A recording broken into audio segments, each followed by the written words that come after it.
Ministrat e jashtëm të Bashkimit Evropian kanë diskutuar në takimin e tyre të sotëm në Luksemburg për situatën në Ballkanin Perëndimor dhe për rrugtimin evropian të 6 vendeve të këtij rajoni.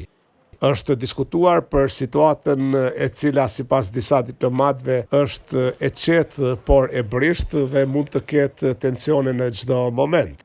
Përfaqësuesa e lartë e BE-s për politikë të jashtme dhe siguri, Kaja Kallas, ka thënë se në rajon ka tensionime dhe se për këtë situatë është diskutuar mbrëm edhe në një darkë pune që Bashkimi Evropian kishte pasur me 6 ministrat e vendeve të rajonit të Ballkanit Perëndimor.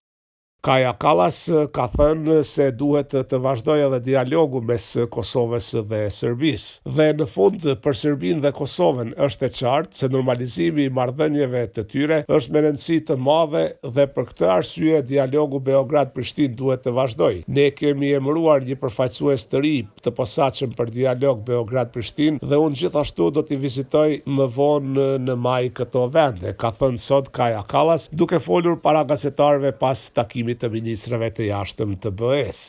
Disa ministra kanë shprehur shqetësim të veçantë për situatën në Bosnjë-Hercegovinë. Kaja Kallas ka thënë se ajo edhe gjatë vizitës në këtë vend ka tërhequr vërejtjen të gjithë atyre të cilët dëshirojnë të rrezikojnë integritetin territorial dhe unitetin e Bosnjë-Hercegovinës. Po ashtu është diskutuar edhe për procesin e zgjerimit.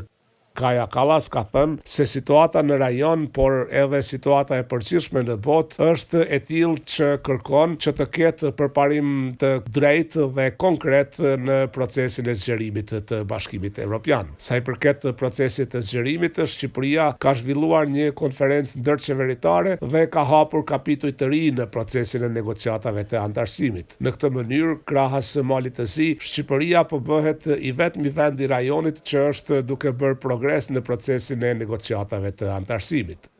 Sa i përket Kosovës, disa burime diplomatike kanë thënë se është përmendur mundësia që të hiqen sa më parë masat e vendosura gati para 2 vitesh ndaj Kosovës, por për këtë që nuk ka akoma unanimitet në mesin e vendeve anëtare të Bashkimit Evropian. Diskutimi për situatën në Ballkanin Perëndimor ishte zhvilluar edhe me kërkesë të liderëve të vendeve anëtare të BE-s që ishin takuar më herët në Bruksel në samitin e Bashkimit Evropian. Po ashtu, sot përfaqësuesa e lartë e BE-s për politikë të jashtme dhe siguri, Kaja Kallas, ja ka tërhequr vërejtjen të gjithë atyre që duan të kenë raporte të mira me Rusinë, që të mos marrin pjesë në paradën që në Moskë presidenti i Rusisë Putin do e zhvillojë më 9 maj.